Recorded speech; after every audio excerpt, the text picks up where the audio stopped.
अस्सलाम वालेकुम, very good evening. आज हम जो डिस्कस करने वाले हैं ये पार्ट 4 है फाइनेंशियल स्टेटमेंट्स का, पार्ट 3 तक, जिसमें हम इनकम स्टेटमेंट, बैलेंस शीट को डिस्कस कर रहे हैं। आज हम जो है वो इसको वाइंड अप कर देंगे इस चैप्टर को, जिसमें हम आज एक इनकम स्टेटमेंट और एक बैलेंस शीट का क्वेश्चन करेंगे और फिर इस चैप्टर को हम वाइंड अप कर देंगे। और वीडियो को हम आगे बढ़ने से पहले अगर आप चैनल को पहली दफ़ा देख रहे हैं तो चैनल को सब्सक्राइब करें, बेल आइकन को प्रेस कर दें ताकि आपको नए नए लेक्चर्स और नई नई इन्फॉर्मेशन जो है वो मिलती रहे। तो अपने लेक्चर को स्टार्ट करते हैं। ये हमारे पास एक ट्रायल बैलेंस है जिसमें मैसेज नुमान एंड कंपनी है फॉर द ईयर एंडेड 31 दिसंबर 2020 का हम ये बना रहे हैं। तो इसमें सबसे पहले तो हम ये देखेंगे, हम इनकम स्टेटमेंट बनाएंगे। तो इस क्वेश्चन ये ट्रायल बैलेंस है जो कि ये देखें दोनों साइड्स इक्वल हैं, तो ये ट्रायल बैलेंस हमने बनाना भी आपको बताया है। तो अभी हम ये क्या करने वाले हैं कि ये इसमें जो इनकम स्टेटमेंट बनाएंगे तो इस जो इनकम स्टेटमेंट की आइटम्स होंगी उसको हाईलाइट करेंगे। और ये हमारे पास cash, account receivable, office equipment, drawings, purchases, इसमें से जो जो आइटम्स इनकम स्टेटमेंट की हैं उसको मैंने ये टिक कर दिया। Purchases, sales return, wages, salaries, rent expense, telephone expense, building, sorry this is not the building, हमारा एसेट होता है fixed asset, sales and purchase return. ये हमारे पास क्या है, ये वो आइटम्स हैं जो इनकम स्टेटमेंट में बनाते वक्त हमें काम आएंगे। तो अभी हम इनकम स्टेटमेंट को बनाने वाले हैं। यहाँ से पेज को मैंने सेपरेट कर दिया है, ठीक है। ये यहाँ से हमने क्वेश्चन को स्टार्ट किया। तो सबसे पहले टॉप पे हेडिंग्स होती है हमारी। हेडिंग में क्या चीजें आती हैं, उस कंपनी का नाम आता है, नोमान एंड कंपनी है। फिर जो चीज बना रहे हो, इनकम स्टेटमेंट बना रहे हो तो इनकम स्टेटमेंट का नेम, बैलेंस शीट बनाएंगे तो बैलेंस शीट का नेम। यहाँ पे क्या आ गया, इनकम स्टेटमेंट। फिर जिस साल या जिस माह के एंड पे आप बना रहे हो उसका नाम आएगा for the year ended on 31 दिसंबर 2020। यहाँ पे बात खत्म हो गई। तो ये हमने इसको रिपोर्ट फॉर्म या स्टेटमेंट फॉर्म के अंदर बनाया है, जो कि मैंने बताया था आपको कि रिपोर्ट और स्टेटमेंट फॉर्म में हम इनकम स्टेटमेंट को ज्यादा बनाते हैं। तो ये एक पोर्शन डिस्क्रिप्शन का, ये 3 कॉलम्स हैं रुपीज के। डिवीजन क्या है इसकी, सबसे पहले हम यहाँ से देखेंगे, हमें चाहिए सेल्स, ठीक है। सेल्स को फाइंड आउट करेंगे। अगर सर्विसेज बिजनेस है तो हम सर्विसेज को फाइंड आउट करेंगे।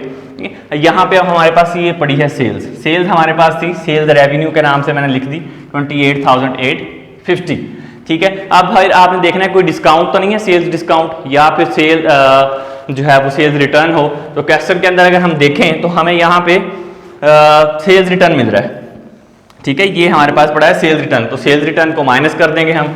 सेल्स रिटर्न माइनस किया 350, तो हमारे पास नेट सेल्स कितनी आ गई 28,500 की। ये हमारे पास एक्चुअल सेल्स आ चुकी, ठीक है।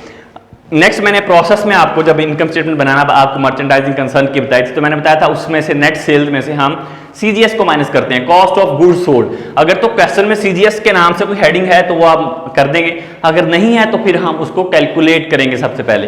तो सीजीएस की हमने हेडिंग दी। अब आप देखें कि सीजीएस का मैंने आपको एक प्रोसेस बताया था, जिसमें ओपनिंग इन्वेंट्री होती है, फिर परचेजेस, फिर सब चीजें मैंने आपको बताई हैं मर्चेंडाइजिंग पार्ट 2 के अंदर। अभी यहाँ पे आप देखें कि यहाँ पे हमें जो जो चीजें गिवन होगी वो हम इंक्लूड कर लेंगे। हमें सिर्फ परचेजेस यहाँ पे गिवन है, हमने सबसे पहले ले लिया परचेजेस, ठीक है। फिर हमें देखेंगे कि परचेज रिटर्न तो नहीं है, ओपनिंग इन्वेंट्री इसमें है ही कोई नहीं, ना एंडिंग है तो हमने नहीं लिखी। परचेज रिटर्न तो नहीं है, ये परचेज रिटर्न पड़ा है, ठीक है। इस परचेज रिटर्न को हमने यहाँ से माइनस कर दिया। 11,995 में से 300 माइनस किए तो हमारे पास ये आंसर आ गया 10,995। ये हमारे पास नेट जो परचेज वो आ चुकी है। अच्छा, उसके बाद देखेंगे इसमें हम ऐड करते होते हैं डायरेक्ट एक्सपेंसेस। अगर क्वेश्चन में है तो डायरेक्ट एक्सपेंस हम ऐड कर देंगे। डायरेक्ट एक्सपेंस मैंने आपको बताया था वेजेस। ये वेजेस क्या है, ये वेजेस वो चीज होती है जो डायरेक्टली चीज को परचेज करने पे मजदूरों का जो खर्चा आया है, ठीक है। तो वेजेस हमारे पास डायरेक्ट एक्सपेंस पड़ा है, एक ही एक्सपेंस है, उसको हमने यहाँ पे नोट डाउन कर दिया। डायरेक्ट एक्सपेंस की हेडिंग देखिए 1450, और ये हमारे पास टोटल आ गया, ठीक है। ये क्या हमारे पास आ गया, ये सीजीएस आ चुका है, कॉस्ट ऑफ गुड्स सोल्ड। अब ना तो इसमें कोई ओपनिंग इन्वेंट्री थी ना एंडिंग थी। अगर ओपनिंग होती तो यहाँ पे ऐड करते, तो यहाँ से एंडिंग माइनस करते, है ही नहीं। जितना सा प्रोसेस था सीजीएस निकालने का वो हमने निकाल लिया। सीजीएस जब आ जाता है हमारे पास तो हम क्या करते हैं, नेट सेल्स में से सीजीएस को माइनस करते हैं, तो हमारे पास क्या वर्ड आता है, gross profit on sales. Sales पे हमने ग्रॉस प्रॉफिट। इस ग्रॉस प्रॉफिट का मतलब ये है कि हमने अभी इसमें से अपने ऑपरेटिंग और एडमिनिस्ट्रेटिव एक्सपेंसेस को माइनस करना है। ये जस्ट चीजों को बेचने की जो कीमत है या बनाने की जो कीमत थी उस पर जो लगे हैं वो निकल गए, ठीक है। तो वो हमारे पास निकलने के बाद ये आ गया 16,055, 16,055 हमारे पास ग्रॉस प्रॉफिट है। नेक्स्ट क्या प्रोसेस होता है कि हम ग्रॉस प्रॉफिट में से अपने ऑपरेटिंग एक्सपेंसेस को माइनस करते हैं। अभी हम ऑपरेटिंग एक्सपेंसेस देखते हैं। ये देखें टिक वाले निशान देख लें, इसमें हमारे पास वेजेस हो चुका है, परचेजेस, ये सैलरीज, ठीक है। एक सैलरीज आएगा, हमने लिख दिया यहाँ पे सैलरीज 900। फिर rent expense and telephone expense, that is rent expense and telephone expense, तीनों को जमा कर लेंगे और कोई भी नहीं है, देख रहे हैं आप क्वेश्चन के अंदर। टोटल ऑपरेटिव एक्सपेंसेस आ गए हमारे पास 2835 के, 2835 रुपए के। अब ग्रॉस प्रॉफिट में से ये ऑपरेटिंग एक्सपेंसेस माइनस कर देंगे तो हमारे पास आंसर आ जाएगा 13,220, 13,220। अच्छा, अब अगर तो कोई अदर इनकम होगी तो ऐड करेंगे इसमें, और अगर अदर एक्सपेंसेस हो गए तो वो माइनस करेंगे। क्वेश्चन में ना तो अदर एक्सपेंसेस हैं, आइटम्स पूरी हो चुकी हैं, तो हम इसका मतलब यही हमारी नेट इनकम है। ठीक है, ये नेट इनकम हमारी आ गई है 13,220 रुपए। तो ये तो था सिंपल सा प्रोसेस इनकम स्टेटमेंट का। होप सो आप इसको नोट डाउन करें, फिर हम बैलेंस शीट पर चलते हैं। इसका स्क्रीनशॉट ले लें या इसको नोट कर लें, फिर हम बैलेंस शीट पर चलते हैं। अभी हम बना लेते हैं बैलेंस शीट को। तो बैलेंस शीट में हमारे पास दो चीजें इंपॉर्टेंट होती हैं, जो कि हमारे एसेट्स हैं, लायबिलिटीज एंड ऑनर्स। ये तीन चीजें हमें बैलेंस शीट बनाने के लिए चाहिए होती हैं। तो हमारे पास ये कंप्लीट चीजें हैं, फॉर्मेट भी है, ये ही क्वेश्चन है हमारे पास जिसके हमने इनकम स्टेटमेंट बनाई। इसी में से अब हम पहले जो टिक आइटम्स हैं ये हमारी क्या थी, ये हमारी इनकम स्टेटमेंट की आइटम्स थी। अभी हमें क्या चाहिए, बैलेंस शीट के लिए जो आइटम्स हैं वो सारी बाकी बैलेंस शीट के लिए पड़ी हैं। तो यहाँ से आपका क्वेश्चन जो है इधर वाली साइड ये बैलेंस शीट की है, उसी तरह से हेडिंग आएगी balance sheet for the year ended on 31 दिसंबर 2020। ठीक है, ये हमारे एसेट्स हैं। ये मैंने कौन सी फॉर्म में बनाई है, ये अकाउंट फॉर्म है। अगर इसको स्टेटमेंट फॉर्म में आप बनाना चाहते हैं तो ये जो लायबिलिटीज वाला पोर्शन है इसको उठा के इसके नीचे ऐसे ले आए सारे पोर्शन को, तो वो क्या बन जाएगी, वो स्टेटमेंट फॉर्म बन जाएगी जिस तरह इनकम स्टेटमेंट बनी थी। ठीक है, तो ये है अकाउंट फॉर्म जिसमें सेपरेट हम कर देते हैं ये assets, amount, liabilities and amount. Clear है। अभी हम बनाने जा रहे हैं, सबसे पहले हमारे पास एसेट्स आते हैं। एसेट्स के डिफरेंट टाइप्स हैं, अभी हम देखेंगे हमारे पास कौन के क्वेश्चन में एसेट्स अवेलेबल है। तो यहाँ पे आ जाएं, तो यहाँ पे कैश है, अकाउंट और रिसीवेबल है, ये दोनों क्या है हमारे पास, ये करंट एसेट्स हैं। तो करंट एसेट्स की हम हेडिंग देंगे कैश और अकाउंट रिसीवेबल, यहाँ पे हमने लिख लिए।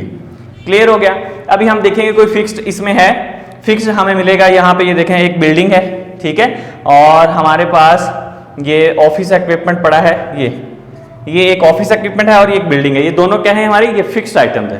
तो यहाँ पे हमने क्या लिख लिया, ऑफिस इक्विपमेंट्स 7200 का और बिल्डिंग लिख ली 8170 की। तो ये हमारे पास फिक्स है।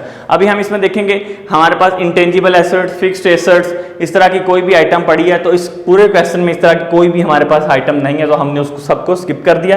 ये दो आएंगे, इन दोनों को, ये अमाउंट्स हैं, इनको टोटल कर लिया। टोटल करने के बाद ये हमारे पास आंसर आ गया 27,470, 27,470 रुपए जो हैं ये हमारे टोटल एसेट्स हैं कंपनी के। ठीक है, अब हम बात करते हैं हमारी liabilities plus honours equity side की। तो लायबिलिटीज अभी हम फाइंड आउट करेंगे कि इसमें कौन कौन सी लायबिलिटीज हैं। डेफिनेटली लायबिलिटीज हमें यहाँ से मिलेंगी। हमारे पास ये अकाउंट पेएबल है, ये हमारी लायबिलिटी है और ये शॉर्ट टर्म लायबिलिटी होती है। तो हम शॉर्ट टर्म लायबिलिटी की यहाँ पे हेडिंग देंगे और अकाउंट पेएबल उसमें लिख देंगे 3000 अमाउंट है। क्लियर है।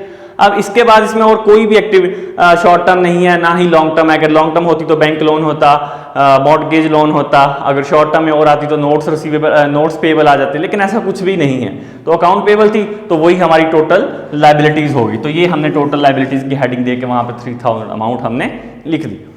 अभी हम नेक्स्ट पोर्शन हमारे पास होता है प्लस ऑनर्स इक्विटी, कैपिटल वाला जो पोर्शन है। ठीक है, तो इसमें देखें हमारे पास ऑनर्स इक्विटी में एक तो कैपिटल जाता है, दूसरा मैंने आपको बताया हुआ है कि एक इनकम स्टेटमेंट में से नेट इनकम या नेट लॉस जाता है। ठीक है, तो हमें नेट इनकम हुई थी अभी जो हमने इस क्वेश्चन की इनकम स्टेटमेंट बनाई। तो कैपिटल उठाएंगे 11,700 का, ये आ गया 11,700। नेट इनकम हुई थी 13,220 की, वो लिख ली। अभी एक ड्राइंग का वर्ड आया था, ड्राइंग्स होते तो एक्सपेंसेस हैं जी, एक्सपेंस होते हैं, ये हमने इनकम स्टेटमेंट में क्यों नहीं लिखे। तो ये बड़ी क्लियर बात है, जब हमने अकाउंटिंग क्वेश्चन की थी तो हमने बताया था कि जो ड्राइंग्स हैं ये पर्सनल एक्सपेंसेस होते हैं। तो डेफिनेटली अगर एक जो आपका पर्सन ऑनर है वो बिजनेस में पैसा लेकर आया है, तो अगर अपने यूज के लिए पैसे उठाता है इसका मतलब है वो पर्सनल यूज के लिए, तो उसके ही अमाउंट से ये कटेगी ना बैलेंस। तो ये जो हमारे पास कैपिटल है इसमें से हम ये माइनस करेंगे अपनी ड्राइंग्स को। तो मैंने यहाँ पे 450 रुपए की थी, तो मैंने ये इसको ब्रैकेट के अंदर बंद कर दिया ताकि जो है ये फील हो कि इसको हमने माइनस करना है। तो हमने नेट इनकम और कैपिटल को लिखा और ये ड्राइंग्स इसमें से माइनस कर दी 24,000। तो हमारे पास टोटल ऑनर्स इक्विटी आ गई 24,470 रुपए की। ठीक है, अभी हम ये देखेंगे कि टोटल ऑनर्स इक्विटी 24,770 की है, टोटल लायबिलिटीज 3,000 की हैं, 24,000 और ये 3,000 27,470 रुपए।